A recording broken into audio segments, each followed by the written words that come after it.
కృష్ణా నది ఇది తెలుగు ప్రజల గుండె సబడి, అంతేకాదు వారి జీవనాడి కూడా. ఈరోజు మనం తింటున్న ప్రతి అన్నం ముద్ద ఈ కృష్ణానది వల్లే.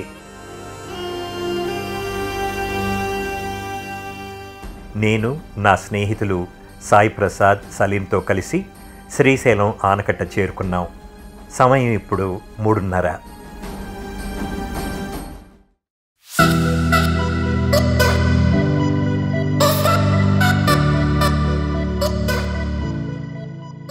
మనం పురాణాల్లో పాలసముద్రం గురించి చిన్నప్పటి నుండి వింటూ వస్తున్నాం.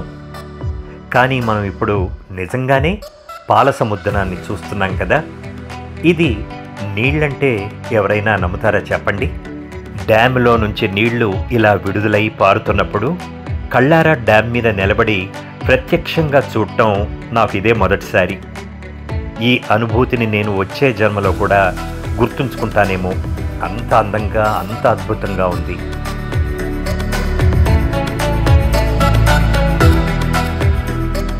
(476 అడుగుల ఎత్తు నుంచి కిందికి పడి మళ్ళీ అంతే ఎత్తుకు పైకి లేస్తున్న ఈ కెరటాలను చూడండి. పాలలాగా, మేఘాల్లాగా మారుతున్న ఈ మనోహరమైన దృశ్యం చూస్తుంటే తనివి తీరటం లేదు.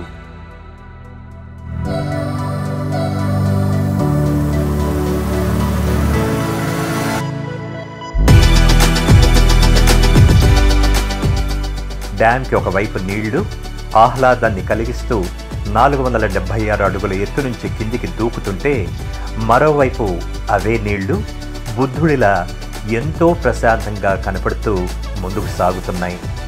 ఎంత కాంట్రాస్టో కదా.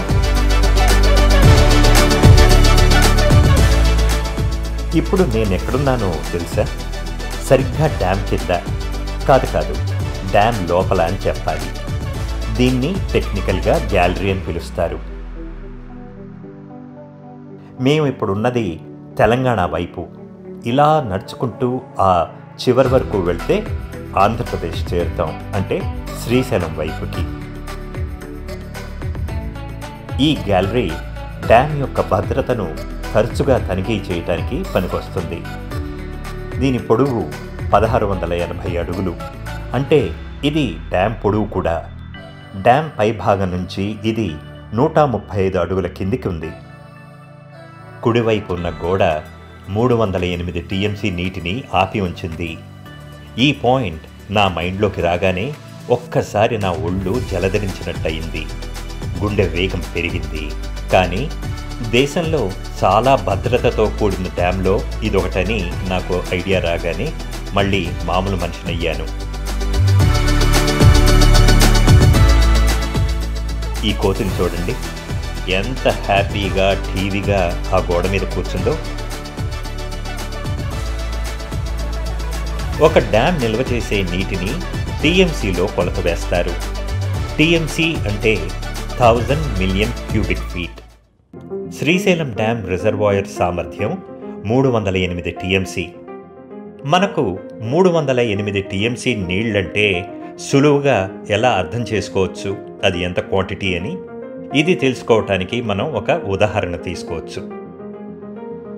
మన ఇళ్లలో ఉండే 10 లీటర్ల బకెట్ ప్రకారం అంచనా వేస్తే 1 టీఎంసీ నీళ్లు వచ్చి 28.3 బిలియన్ లీటర్లు నీళ్లవుతే 308 టీఎంసీ నీళ్లు 872 బిలియన్ బకెట్లన్నమాట.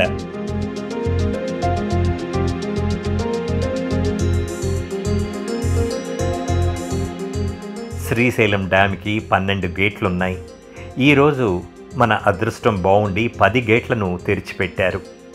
అందువల్లే ఈ రమణీయమైన దృశ్యాలను చూడగలుగుతున్నాం. మీరు చూస్తున్నది రేడియల్ క్రెస్ట్ గేట్.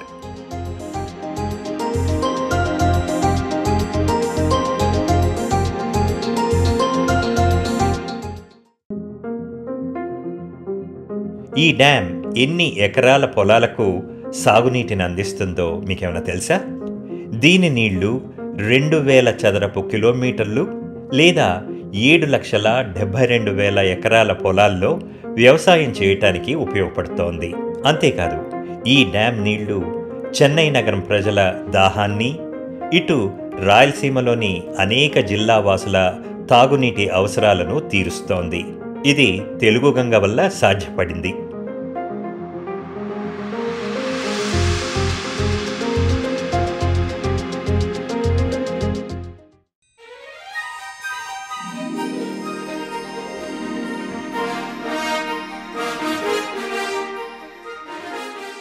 ఈరోజు ఈ డ్యామ్ మన దేశంలో అత్యధికంగా జల విద్యుత్ ఉత్పత్తి చేస్తున్న ప్రాజెక్ట్స్లో 2వ స్థానంలో ఉందంటే ప్రతి తెలుగువాడు గర్వించాల్సిన విషయం ఇది. ఈ డ్యామ్ మన భారతీయ ఇంజనీర్ల అద్భుత మేధస్సుకి, పనితనానికి ఒక గొప్ప ఉదాహరణ.